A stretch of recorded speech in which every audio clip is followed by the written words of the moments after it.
Hello everybody, my name is Jade and this is the first episode of Skimming Over Pale. I recently finished a series where I'd read and dove into Pact by the same author over the course of about 18 weeks. And I had quite a lot of fun with it. So this week I'm going to be starting doing the same thing for Pale, which exists in the same universe. Now you don't have to worry, I will not be spoiling anything from Pact in this series. But I will warn you that my understanding of the magic system in these books is probably tainted by the fact that I read 3,500 words of it already. So if you want to discover the magic system entirely for yourself, read Pact before you listen to me. But honestly, the content of both books is so very different that I don't feel like I'm going to be spoiling anything for anybody on here. So what is Pale? Pale is a web serial being written by Wildbow, who has written a variety of other web serials in the past. 2 chapters, each about 10 to 12,000 words long, if not way longer, are released every week, and the narrator rotates from chapter to chapter. There are a total of 3 protagonists and a couple of other narrators sprinkled in what are called interludes. The setting is a small town of about 5,000 people called Kennett, Ontario, and it is the site of the murder of a creature called the Carmine Beast. Now, we don't know a whole lot about the Carmine Beast, but we do know that there are 4 essentially magical creatures who oversee and influence vast regions of Canada. Well, vast regions of the world, but this region of Canada is ruled by these 4 creatures who make judgments about conflicts between residents and influence the way people think about things within their domain. For some reason or another, someone decided to murder one of these 4 creatures, and it is up to our protagonists to figure out who did the killing. The town, Kennett, is home to a large variety of magical creatures known as Others, and they decided to appoint their own investigators into the murder of this creature, which occurred in Kennett, so that no one else comes into their town and starts poking their nose into everybody's business, especially because it is very much suspected that the killer is one of the Others in Kennett. So the Others decided to appoint 3 humans to become effectively witches. They're called practitioners in this universe, people who do magic, who will be assigned to investigate this murder. And if they don't find anything, that's beside the point. They just want to be able to tell other people that someone is already on the problem and they want them to go away because it's being investigated already. Now, the 3 people chosen for this task are 3 13-year-old 8th grade girls named Verona, Lucy, and Avery. And at first, this seems like a really confusing choice, right? Wouldn't you want the town detective? Wouldn't you want somebody who seems more obviously suited for the task? And in my opinion, it makes sense, but I'm not entirely certain that I'm right. For one, whoever is awakened into the practice becomes a practitioner for the rest of their life. Even though they are looking for someone to investigate the murder of the Carmine Beast, this person will be a practitioner in Kennett for the rest of their lives. So they want to choose the best people for the overall job of being the Kennett practitioners. And it's a bonus if they are good at finding the murderer. Second of all, it doesn't seem like they place too high a priority on the actual killer being found. As I said, someone in the town probably did it, so everybody seems to be more concerned with keeping the peace than actually bringing the killer to justice. Third, and this is something I really am probably going to get more into in another episode, the Others of Kennett want to raise the girls to have certain values about the treatment of others and the way they should do magic. And if they brought in someone who's an adult and used to making their own decisions and their own judgments, it would be much more difficult for them to influence this adult. When the practitioners that they chose are 13, they have a lot more ability to speak to the girls and expect them to listen and to learn from them and to grow up the way they want them to grow up. Originally, I was going to do a video on all of Arc 1, where I covered the 3 girls and each of the others in Kennet in turn, and all of the evidence that we have so far about the murder, and all of the events that occurred. But I found that I simply had too much to say, and because so much happens in Arc 1, I didn't want to skip anything of importance when later there might be things that are a little more acceptable to gloss over. For that reason, this episode is going to deal only with the 3 girls, what their backstories are like, how they use magic, what they did in this section. And then in the next episode, I will talk about the rest of the Kennet others, what I think their motives are, who they are as people, and what has happened so far in the murder mystery. That one will probably be spoilers through Arc 2, but for today I'm only doing spoilers through the end of Arc 1. So let's talk about the 3 girls. I should start with saying that when I found out that our 3 protagonists are in the 8th grade, I was disappointed. I really kind of prefer adult protagonists. But after about 5 minutes, I got over it. But now that that's out of the way, I want to bring something up. I want to use this series to examine the way we as society treat children. Before I get into specific descriptions of each of the 3 girls, I'd like to prime you guys with an example of how adults think of kids.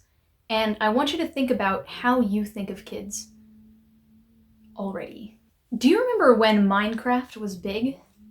And I mean, Minecraft is still big, but I mean when you could go into any store and either find Minecraft pajamas for kids, candies that are clearly supposed to be knockoffs of Minecraft, or headphones that are green with little squares on it so that kids would want it because it reminds them of Minecraft. What did we think of kids who played Minecraft at the time?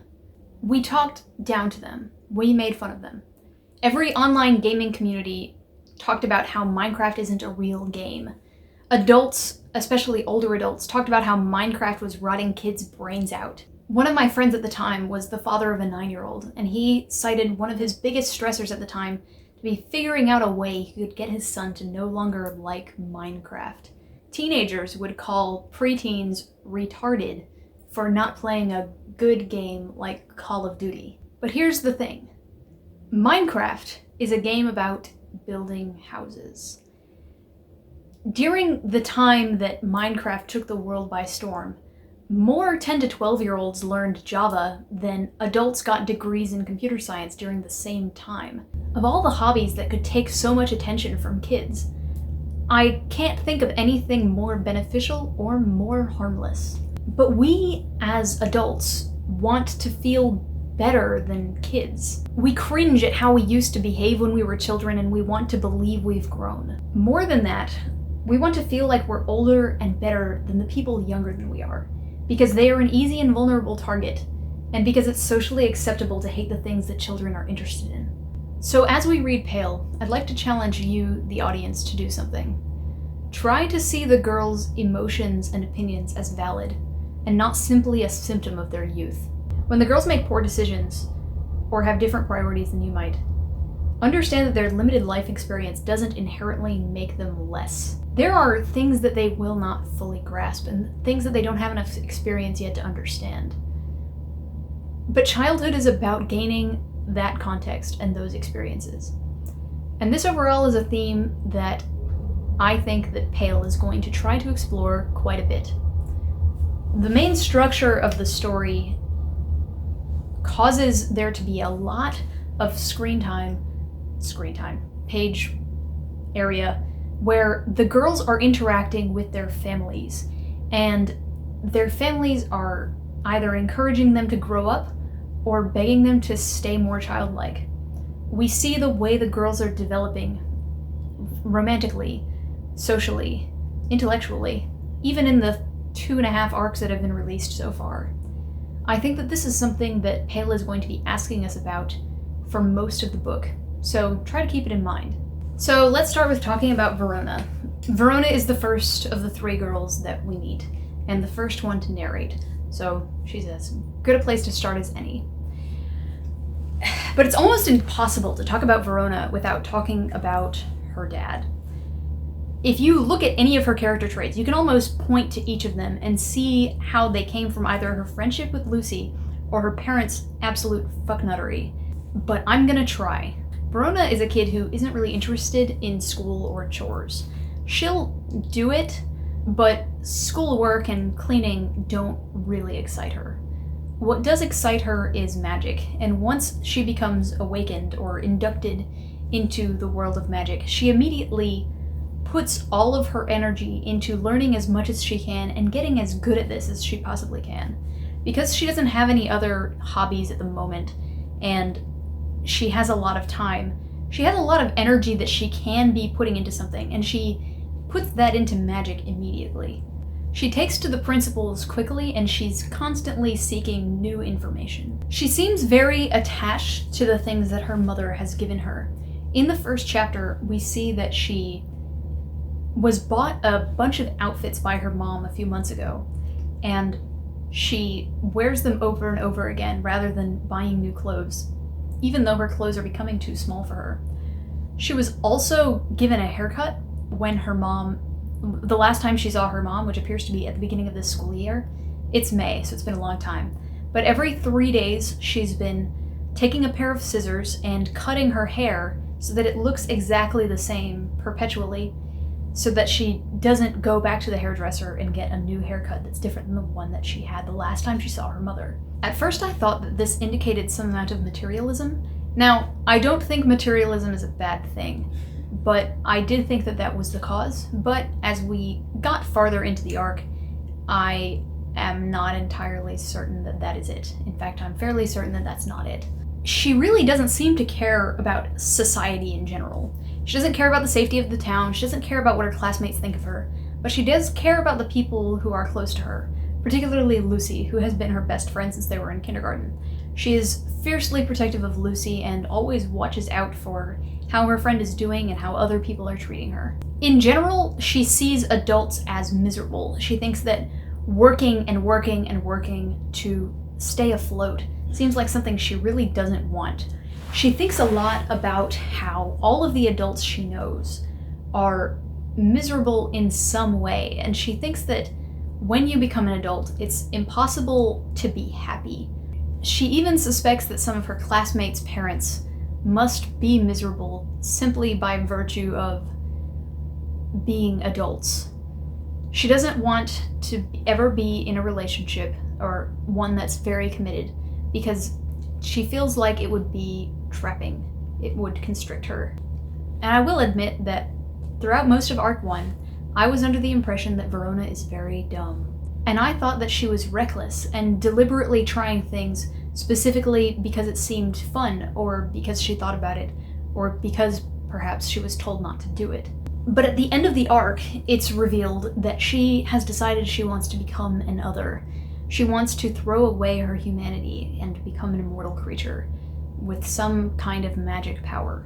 Now, we'll debate whether this is a good idea later, but for now I'll say that once I realized that Verona had a plan and that she was trying to do something specific by using the magic in these ways, I gained quite a bit of respect for her.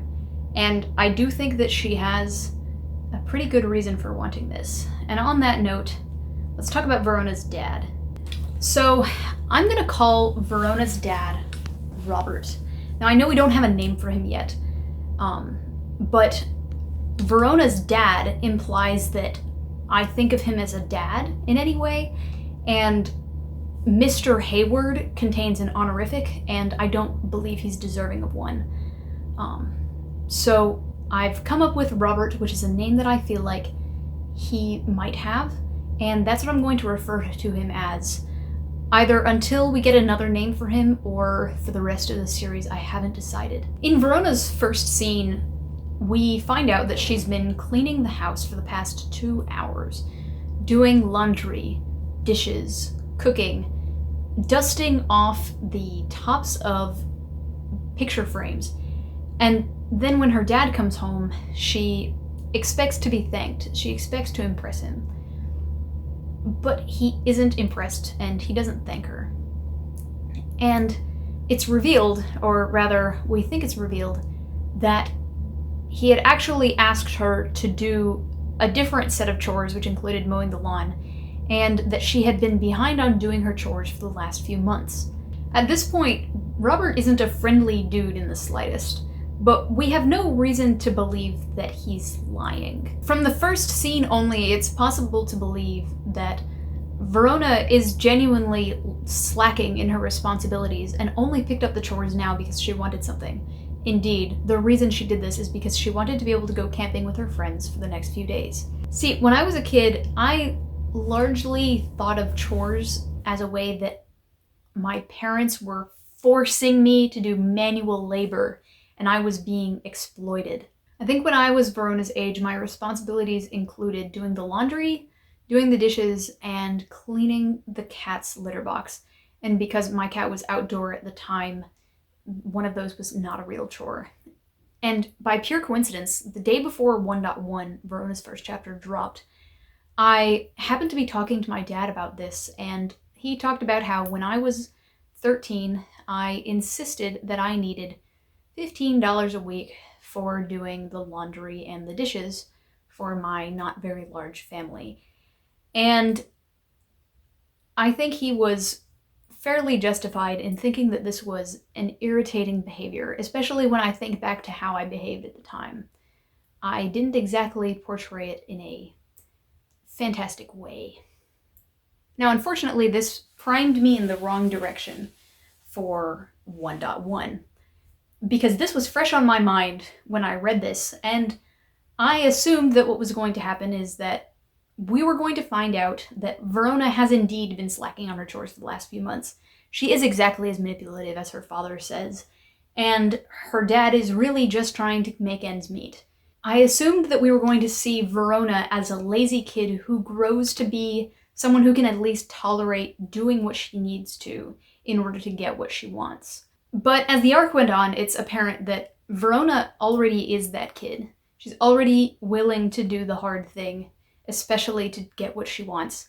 And it's not that Robert was having a bad day or that Verona is manipulative or whatever.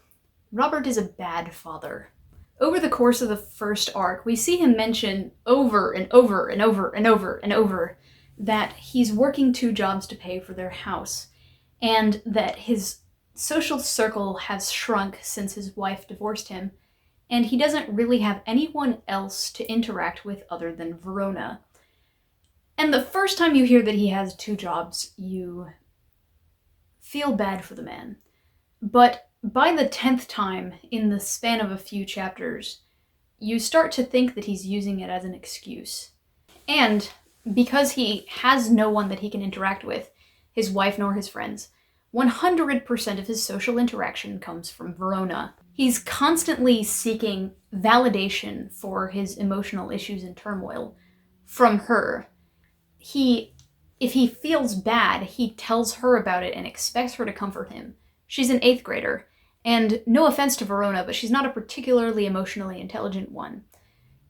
If you need a therapist, an 8th grader isn't going to replace that. Her mother cheated on him a few years ago and gave him an STD, something that we don't know what it is, but he's still taking medication for, so it wasn't cured and it didn't go away.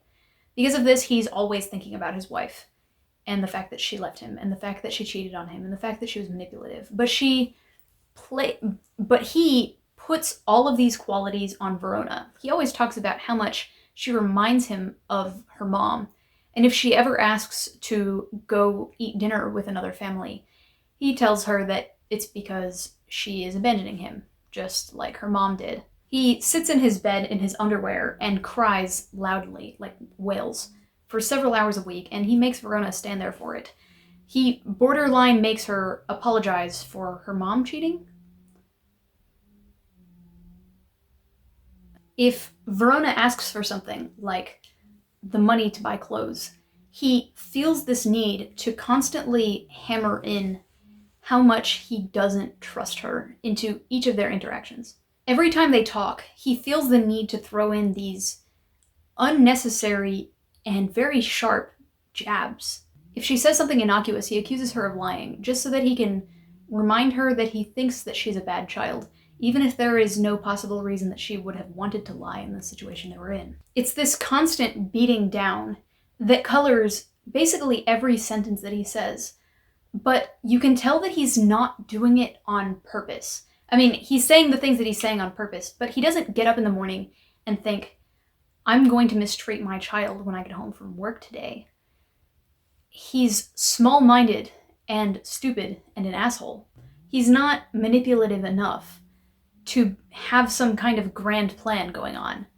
He's just a whiner. But the worst part is that if she ever doesn't display enough affection, he reminds her that her mom left and specifically told him that she didn't want to be part of Verona's life anymore. He reminds her that he is her only chance for survival and parenting. And he thinks that this is good enough. Instead of ever striving to be a better parent, he seems satisfied with the fact that because his wife left, he doesn't have to try to be the better parent anymore. He'll always be the better parent by default. It's pathetic. Now, there has been some speculation that I've seen, quite a bit of it actually, that there's something more going on here. That perhaps he's lying about the mom leaving, and perhaps he kicked Verona's mother out. Or perhaps he has some weird feelings of incest towards her. Or perhaps he's lying about how much child support he's receiving. But I don't want to speculate on that, and I'd actually like to discourage everyone else from speculating on it as well. For one, because the abuse that he's putting out is enough. We don't have to make the abuse any more valid by suspecting that perhaps he is going to become violent, or that he has some weird sexual something going on in the background of his stupid little mind. There are real people who go through the situations that Verona is in right now, and we don't want to say that their trauma isn't bad enough just because it isn't worse. For that reason, I won't be speculating on anything else that's going on inside his head. If we find out more information later, I'll obviously adjust, but that's my 2 cents. We as a society have been talking about emotional vulnerability lately, especially in men. We talk about how men commit suicide far more than women do, and it has a lot to do with the fact that they're not supposed to show emotional vulnerability or have any kind of release in certain traditional views of masculinity. We are trying to tell people that it is okay to have cracks in the facade and it's okay to open up to others. But Robert Hayward proves that that can go too far, and I'd like to talk about why. There's this concept called emotional labor. And emotional labor is when you regulate your emotions for the benefit of someone else. Now, there are a lot of different definitions for this. In fact, when I Googled it, I think every single definition on the first page was different. But for now, that's the one we're going to go with. So it can range from, let's say you work in a coffee shop and you have to greet everyone with a smile all day and appear to be excited even if you feel bad. That's emotional labor. But let's say a friend wants to confide in you about the fact that they think their wife is cheating on them. And maybe you don't really feel like talking to them about that, but you decide to anyway because you want to be there for your friend. Even though you're not being forced to do it, that's still emotional labor. You are regulating your emotions and doing emotional work for the benefit of someone else. The important thing here is that it is consensual.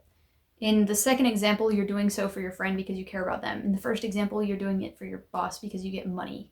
The difference here is that Robert is expecting Verona to perform emotional labor because there's a power imbalance between them. He's her father, and he wants her to listen to his problems. Therefore, she has to, because she lives in his house, and there's no possible way for her to leave.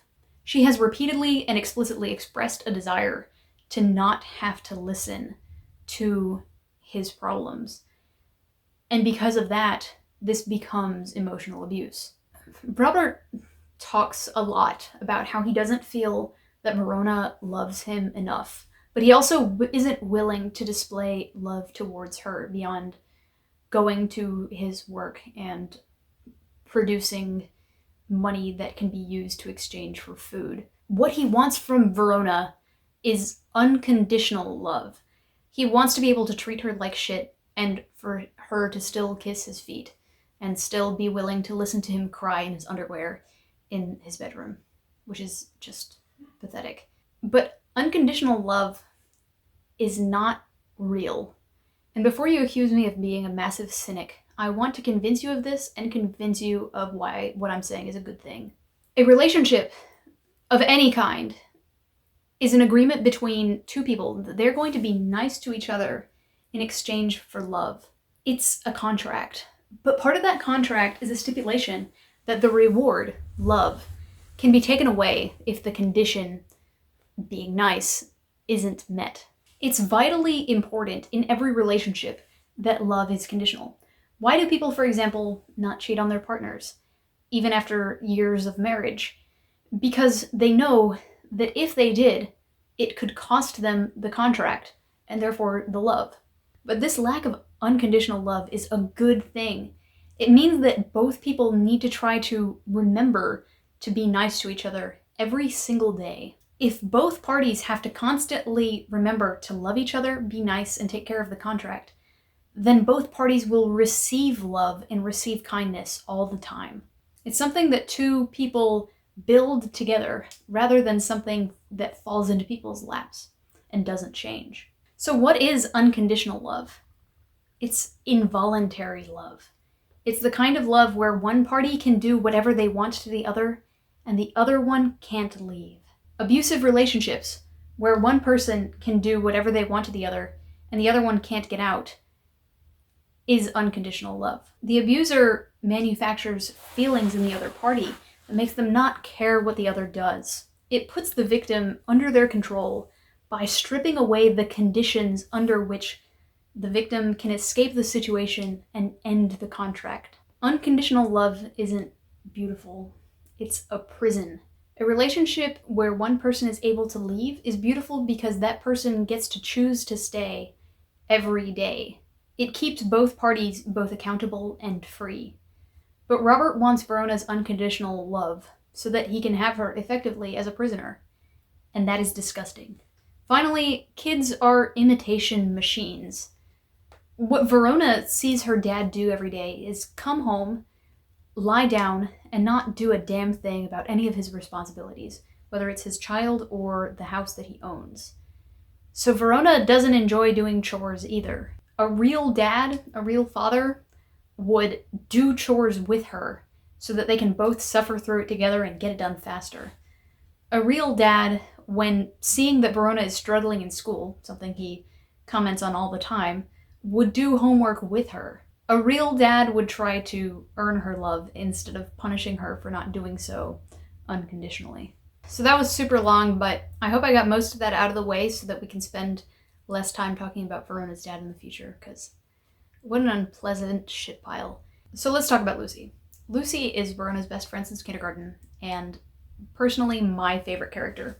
The way Lucy's introduced, she is frustrated with Avery for leaving her outside in the cold, outside their school, when they are late for something, and she talks a lot of shit about Avery. And at first you're concerned about Lucy because you think she's going to be an angry, potentially vindictive person.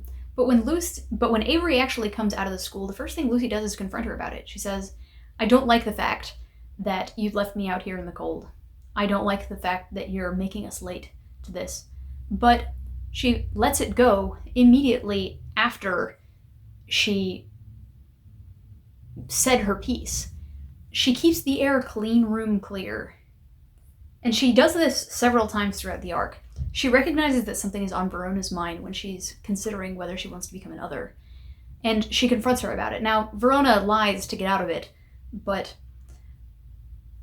Lucy cares very much about the relationships that she has, and one of the ways she takes care of it is by dealing with problems as soon as they come up and making sure that everybody's communication is maintained perfectly at all times. And when she's critiquing others, she does it for their own benefit. She's never mean to her friends for the sake of being mean. But, for example, Avery has a crush on their teacher, Miss Hardy, and Lucy and Verona both directly shut down the idea that Avery could ever be in a relationship with Miss Hardy. Not because they're making fun of her, but because they're trying to do what's right for Avery.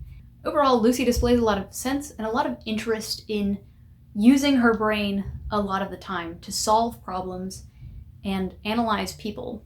She's very analytical, and she's very observant.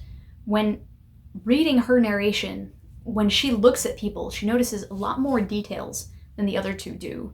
And she's able to come to conclusions that ring far more accurate than the other two. I'm not saying that all of her conclusions are completely accurate, but I get the sense from her conclusions that she has the best read on people. The corollary to this is that she's used to being the smartest, at least the smartest kid in the room. Even if she's not the most book smart, we don't know what her grades are like, but she seems to have the highest wisdom score of the group by a fair margin, and this causes her to be a little bit snappy towards the other two. Snappy maybe isn't the right word, but she always tells them what she thinks they should be doing and gets frustrated if they don't do it. But the hardest thing on Lucy is the fact that she isn't popular. And she isn't popular for a variety of reasons, not the least of which is that she's the only black girl in what appears to be their entire school, maybe even the only black student.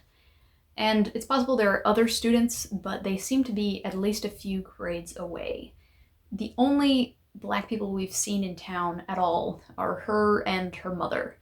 And this has definitely left her feeling a little bit outcast from everybody else, particularly since she and Verona have been in the same class of students since the time that they were in kindergarten. They've had a few people leave and a few people come in, but for the most part, the social structures that were in place when they were very, very young are still there. In fact, this is visited in Verona's narration later, that she had an impression of one of the boys in class from second grade until the time they were in sixth grade, and she had no reason to change it.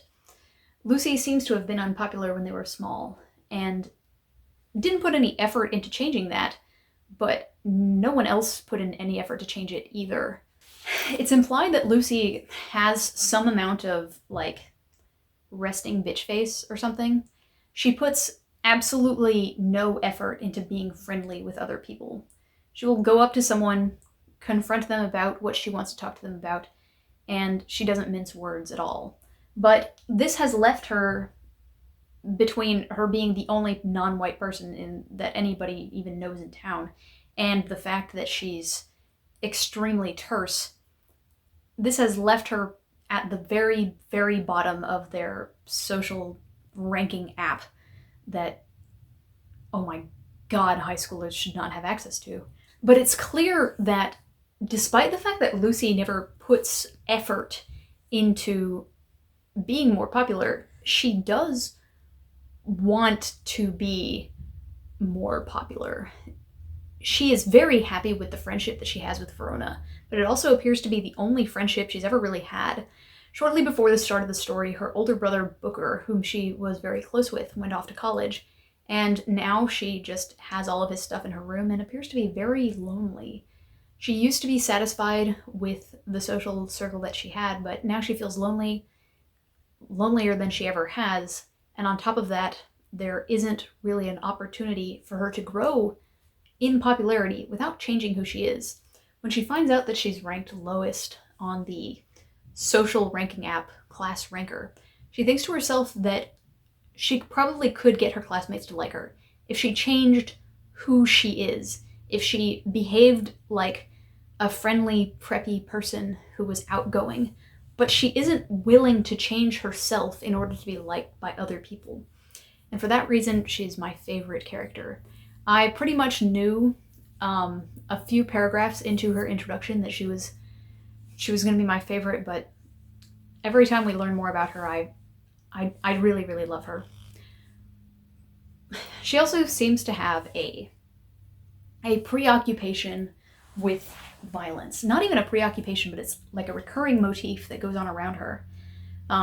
Each of the girls had to bring a personal item, and I'll talk more about the personal items later, but each of the girls had to bring a personal item, and she brought some knives that her brother had left behind when he went to college. But even though she seems to have brought it because she loves Booker, it also seemed to be the first of many, many instances we get of her being more closely tied to violence and knives than any of the other girls. She has this thing called sight, which all the girls have, which is an ability to see magical stuff. They can each see something different, but one of the things that Lucy sees is knives and bloodstains going through things and people. For example, when she looks at her mother, who is heartbroken for reasons that we don't know in Arc 1, with her sight on, she sees her as having this sword like directly through her chest and sticking out for at all times as a symbol for her heart being broken or being pierced. But when she looks at others, she can generally see symbolically what kind of damage they have suffered or are suffering from. At one point she identifies why Verona has a stomachache, but she can also see who else was disappointed by the results of their class ranking app, for example. I think it's a pretty cool power. She also has this like weapon ring. She can touch an object and it will turn into a weapon of some kind. So if she touches a soda can, it'll turn into a gun. If she touches, I don't even remember what the other things were. I just thought the soda can gun was so ridiculously cool. But it feeds into this imagery of her being preoccupied with violence. And honestly, I think that the reason she's preoccupied with violence is this whole, the best defense is a good offense thing. She seems to always be thinking about how somebody could hurt her and how to avoid it. She judges people pretty intensely, but it seems to come from a place of watching out for danger. But this serves her really, really well. Lucy is the person who is most concerned, well, maybe even the only person concerned with the murder of the Carmine Beast and the investigation that they're supposed to be doing. And because of this, she is very able to judge what other people are saying when they're talking to suspects. When she talks to people who are potential suspects or potential witnesses to the murder of the Carmine Beast, a lot of times they are met with deflection and people who are trying to manipulate them into focusing on the wrong thing. Lucy's attention to detail and ability to judge others, even if it comes from a place of defensiveness, makes her very, very able to judge when her attention is being brought away from something and to be able to brute force her way back onto the track that she wants to be on. I love Lucy. She's my favorite. So now I want to talk a little bit about Jasmine. Jasmine is Lucy's mom. I'm pretty sure Jasmine was specifically designed to contrast with Robert, at least in part. Now, Jasmine has an important role in the story, but I definitely feel like a starting point for her character was, let's show what Robert could be if he wasn't such a massive prick. So Jasmine is probably the best mom that Wildbow has ever written. Maybe even the best parent overall. Certainly the best one of the books that I've read, which was all of them except Twig. But Jasmine is a single mom with 2 kids, one of whom she is putting through college. They're in a pretty rough financial situation, but you don't really get the sense that they're on the verge of losing the house. They're just not super well off. Jasmine is a traveling nurse, and at this point, what her job is, I think, is traveling to places where old people need to learn how to take medicine and basically instructing them on how to properly take their medicine and take care of themselves. and this means that she spends a lot of time driving, but she optimizes her schedule so that she can spend the maximum possible amount of time with Lucy. She, from what I can tell, is gone most of the day, is home when Lucy gets home, and then leaves again after Lucy goes to sleep, which is quite the intense schedule, but she does it for Lucy's benefit, and she never complains. Lucy feels really bad about it, and she's always thinking about maybe not always, but Lucy spends a fair amount of time thinking about not burdening her mother with more worries. But the point is that Jasmine never tries to guilt Lucy into loving her the way that Robert does. So since Lucy and Verona have been best friends since kindergarten, I think it is very, very likely that Jasmine knows exactly what's going on with Verona's home life, particularly since Lucy seems to be so very similar to her, and Lucy is very observant herself. Verona eats dinner at Lucy and Jasmine's house just about every night, and there's even a cot in their house for Verona to sleep in as frequently as she likes. Every time Verona asks to stay over, regardless of how much trouble Lucy is in, Jasmine always says yes, and I strongly suspect that this is because Jasmine either knows everything about or suspects everything about what's going on with Verona's home life. Even if she's irritated with Lucy for doing something that isn't what she would want out of her daughter's behavior, she still is always willing to help Verona out. And I'd just like to point out that Jasmine works insane hours, is paying for Booker's college, and she still helps Lucy with her homework. Like I said, I'm convinced that we're supposed to be contrasting the two of them. And if kids are imitation machines, then we have to compare Lucy to Jasmine. And it's obvious that Lucy gets quite a few of her traits from her mother. Jasmine is always offering to let Verona stay over and basically acting as the mom for all of the girls. But if among the three girls there is a teen mom, it's definitely Lucy. Lucy is always the one that's watching out for how the other two are doing. She invites the other two over and will cook for them, even if her mom's at home. And she's extremely protective of the other two. And it's obvious that for most, if not all, of Lucy's best traits, she gets them directly by imitating her mom. But Jasmine spends quite a lot of time and effort trying to reduce the amount of worries that she thinks that Lucy has or should have.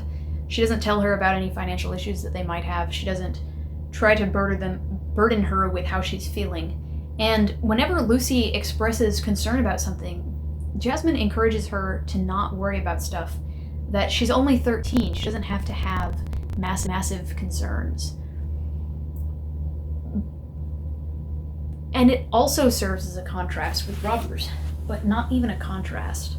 Robert is always wanting Verona to behave more like she did when she was a small child. He talks about how he wants Verona to curl up with him on the couch the way that she did when she was an infant, and reminisces about the relationship that they once had. Jasmine is also encouraging Lucy to act younger than she is, but it comes from a place of protection. She doesn't want Lucy to be aware of certain things about the world, but she also doesn't want her to take on burdens too readily. So now let's talk about Avery. I love Avery very much. When I started my series on Pact, one of the things that I commented on is that all of Milo's characters have very different emotional intelligence. Not that they're more or less emotionally intelligent than each other, but they express it in different ways. One of them might be able to be more intimidating. One might be able to read other people better. One might care more about others. Verona is good at dealing with others and conducting herself in one-on-one and group situations in a way that makes her and the rest of the girls look good. Lucy doesn't particularly care about how she's seen. She's glad that Verona is able to be the nice one when they're interacting with a large group of people. But her talents in the emotional intelligence department largely lie in being able to judge details about other people. Avery, on the other hand, Avery loves other people. She has a big heart. She cares deeply about other people, even if she doesn't know them very well. But she also has just about no ability to judge what other people are thinking or feeling, like at all. So Avery's backstory is that she was homeschooled up until this school year. She is the middle of 5 children, and she asked if she could go to school, public school, with the rest of her siblings at the beginning of this year. Now, around this time, her grandfather, whom she calls Grumble, and I'll probably call him Grumble too, had a stroke and had to move in with their family. So now her parents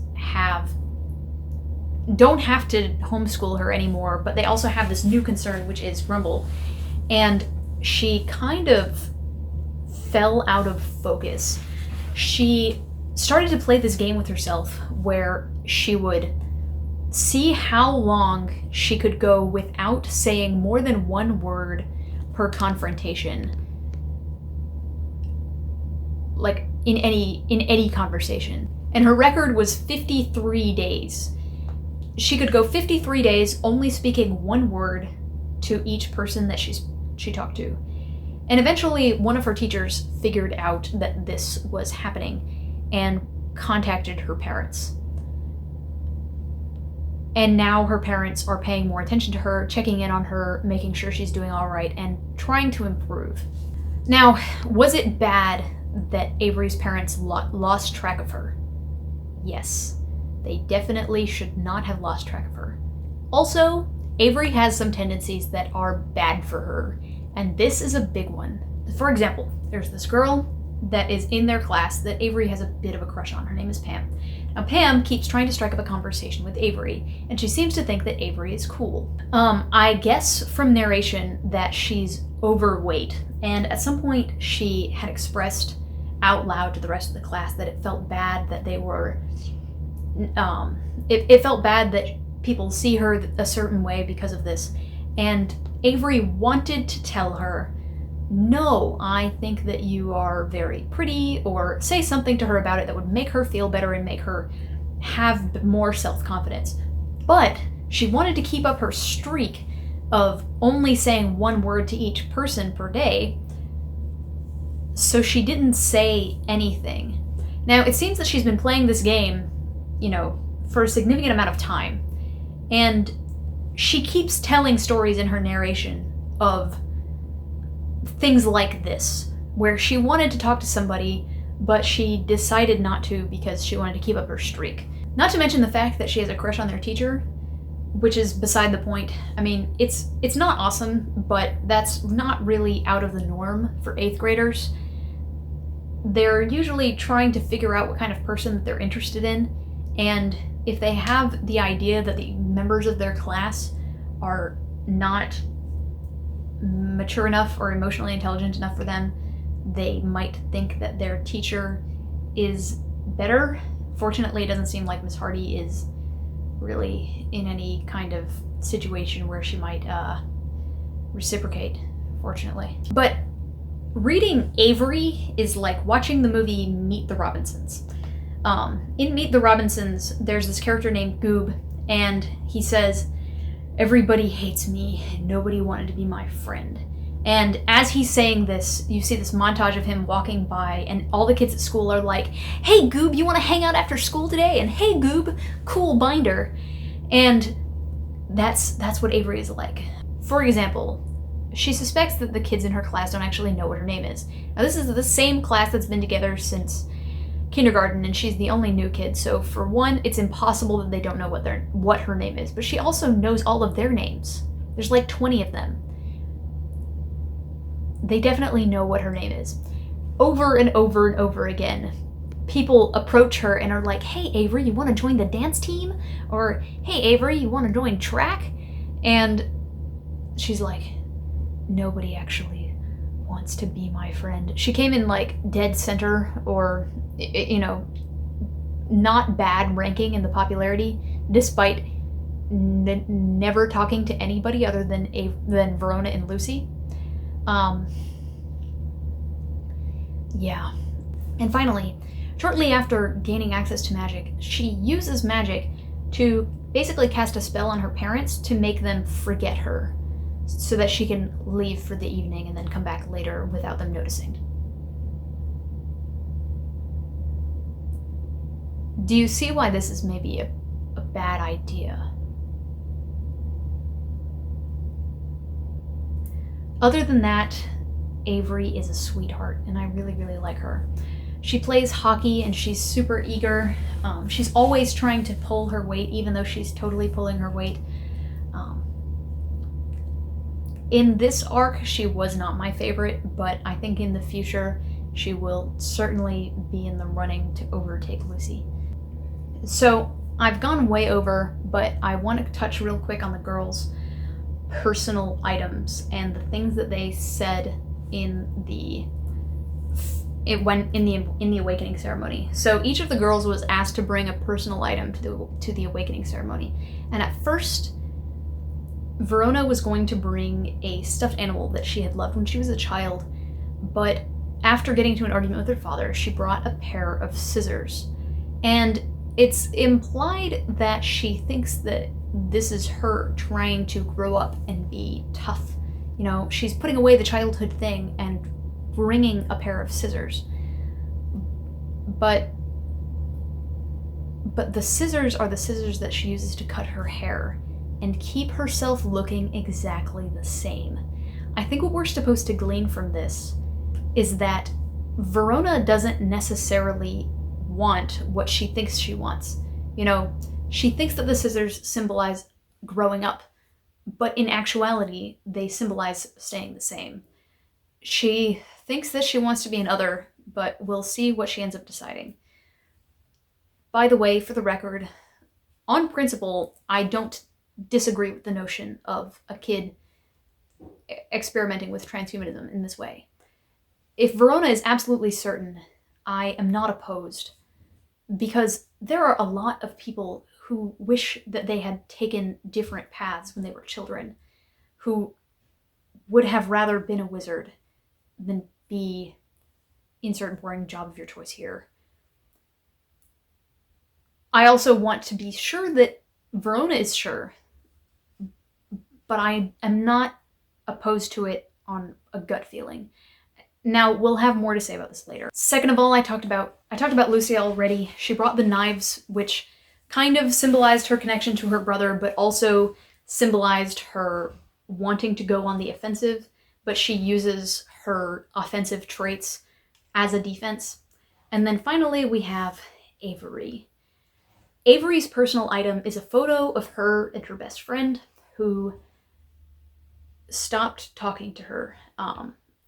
This photo was taken at the last hockey game of the season.